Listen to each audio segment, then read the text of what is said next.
Hey crew, Mark Hatmaker here. Chris Headhunter Osborne. Why is it called Headhunter? I don't know, it's a mystery. That's not familiar, doesn't it? Yeah. Hey, our specialty here is old school combat, boxing, wrestling, frontier, rough and tumble. I'll give you another tip that comes from the days of the frontier bordello caretakers. That's kind of like being a bouncer. We're going to talk about this neck and nape control, which is basically a head control, but it's got a little bit extra oomph on top of it here. So rather than get into the setup, how we got to it, we're going to go ahead and jump right to the head control. So basically, if you just look at the broad outline of my hands, it's going to look like I'm doing this, right? Now, what we do, if he had long, luscious locks like I do, he would grab the back of that hair and he would pull forward. So he's going against the grain. He's actually ripping on my hair. So grab the hair, pull forward. If they don't have those long, luscious locks, you're reaching for this little bulge right here in the back of the skull. Here, it's called the occipital bulge right now. If you reach up behind your own head, you feel back there, you can feel that in your own skull, your own noggin right there. You don't have it, see a doctor immediately. Take the back of the hand. You just don't lay it flat on the back of the head here. You're going to roll it through and catch it with this inside edge right here. So it's a bit of a rolling, forceful position, meaning I just don't lay my hand on his head like this. There's a roll and cut forward with this hand. So roll and cut forward. This hand reaches underneath. I could cow catch grip, but we're being a bit meaner. We're going to take these fingers right here, reach up and hit that trachea. I'm going to squeeze in, squeeze hard. I'm either going to do that or I'm going to do what's called threading. I'm going to take this hand, reach underneath that nice soft tissue underneath the jaw and dig in this way.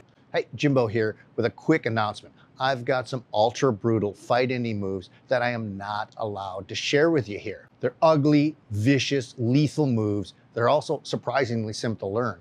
Outside the U.S. Special Forces, not a lot of guys know these. But when it hits the fan and your life is on the line and you need something truly nasty to end a fight in a couple of seconds, you're going to want to know this stuff. It's brutal hand-to-hand training that's yours for free. Just get to the description below and click on the link. Okay, back to our video. So I've got rolling chop hand position here, trachea position, or I'm threading right underneath the jaw. The other thing I'm doing is my elbows are not out. My elbows are down to the inside because I have head control. He doesn't want to stay there. He's going to wing out. If I'm doing this piss poor position this way, he's going to start winging ahead out this side or this side. But if I keep my elbows pointing down, he cannot will this out, let alone the fact I'm dragging him, I'm pulling him forward. So my head is stopping up.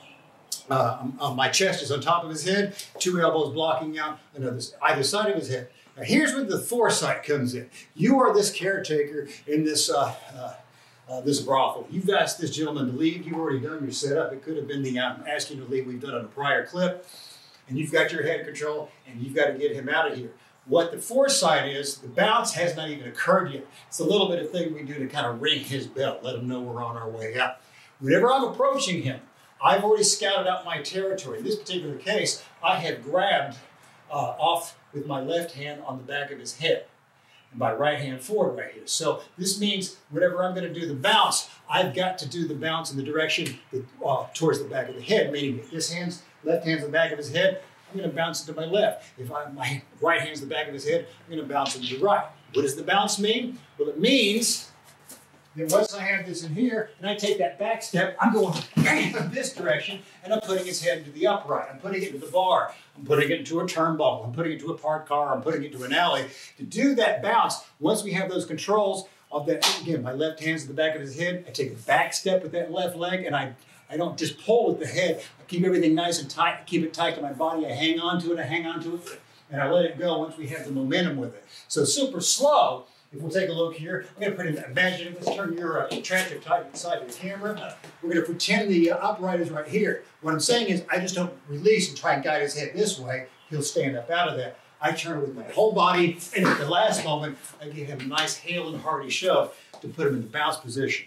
So a bounce at that time, in that terminology, meant using the environment, hitting, and the scouting ahead of time had everything to do with you going, I got to address this gentleman. I've got his head down here. My upright is right here. So snap, bounce him this way. The upright's on this side. Snap, bounce him this way. So a little bit of tactics, and you're also a little bit of situational awareness. Know what's around you. So even as you go in, you're not having to look around. You're already waiting. I'm going to bounce this guy's noggin off that thing right there. Final notice about that lethal fight ending training. It's simple, easy to learn, and devastatingly effective training taught to special forces, but typically not to civilians. You can get it free in the description. Just hurry. I doubt very much that this will be around for long. I'll see you inside. Thanks for watching our video lessons here at TRS Direct. Hit the like button down below and consider subscribing to our channel here on YouTube. Hit the bell icon and we'll send you a notification when there's a new lesson available. Thanks again for watching.